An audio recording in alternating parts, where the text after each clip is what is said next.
nothing new if Kareena Kapoor is in the news. और news में रहना तो स्टार्स के लिए अच्छी बात है। हाँ, ये बात और है कि इस बार करीना के न्यूज कॉलम्स में बने रहने की वजह नेगेटिव है। रिसेंटली ईशा देओल की वेडिंग को करीना ने किया स्किप। अब इस बात पर इसलिए लोगों ने गौर फरमाया क्योंकि once upon a time Isha and Kareena were close friends. कुछ इतने क्लोज कि देर रात तक दोनों फोन पर करती थी गपशप। प्रोफेशनल ही नहीं बल्कि अपनी पर्सनल लाइफ की डिटेल्स को भी वो करती थी discuss. But apparently, Kareena happened to say something about Isha जो ईशा को बिल्कुल पसंद नहीं आया और उनकी दोस्ती का दी एंड हो गया। पर जब ईशा ने अपने बिग डे के लिए अपनी ओल्ड पैल बेबो को भेजा इनवाइट तो मिस कपूर ने उसे कर दिया डिक्लाइन। पूछे जाने पर करीना ने बिजी ट्रैवलिंग कहकर बना दिया बहाना। लेकिन लगता है करीना हो गई होंगी ऑफेंड क्योंकि ईशा ने भेजा उनकी शादी का invite through her secretary and not personally. Another reason for Kareena to be in news is Ekta Kapoor. Recently, Ekta ने एक ऐसा स्टेटस मैसेज लिखा जिससे ये इशारा मिल रहा था कि वो करीना को डम बिम्बो कहने की कोशिश कर रही हैं। Actually, आजकल एकता करीना से हैं खफा। एकता कपूर चाहती थी कि करीना उनकी film Once Upon a Time के सीक्वल में काम करे, लेकिन करीना ने इस ऑफर को लास्ट मोमेंट पर कर दिया मना।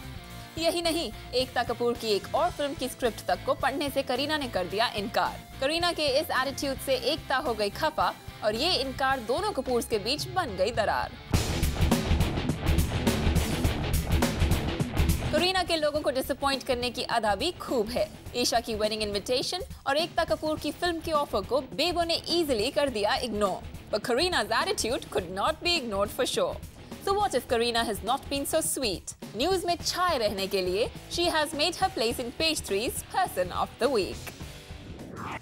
Simi, Kareena Kapoor is a Person of the Week. And deservedly, right? वो इतना सब कुछ कर रही हैं and so much is happening around her.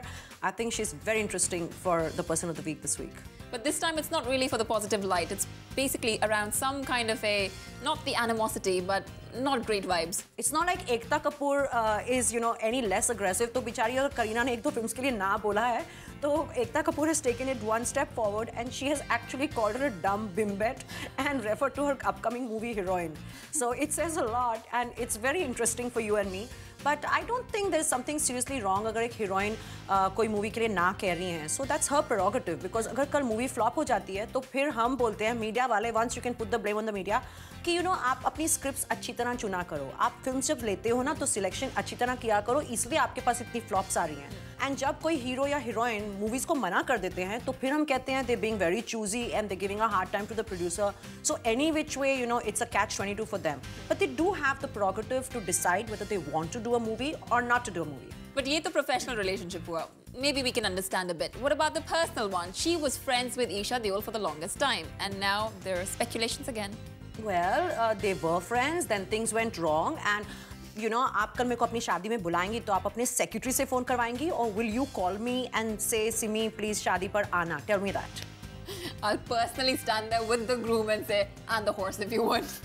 To get there. And मैं तो करीना कपूर भी नहीं हूँ तो मैं भी नहीं आऊँगी इस शादी पे. तो अगर करीना कपूर को ईशा देओल की सेक्रेटरी बुलाएंगी तो how can Kareena Kapoor show up for the wedding? I think that's not a very pleasant thing to do.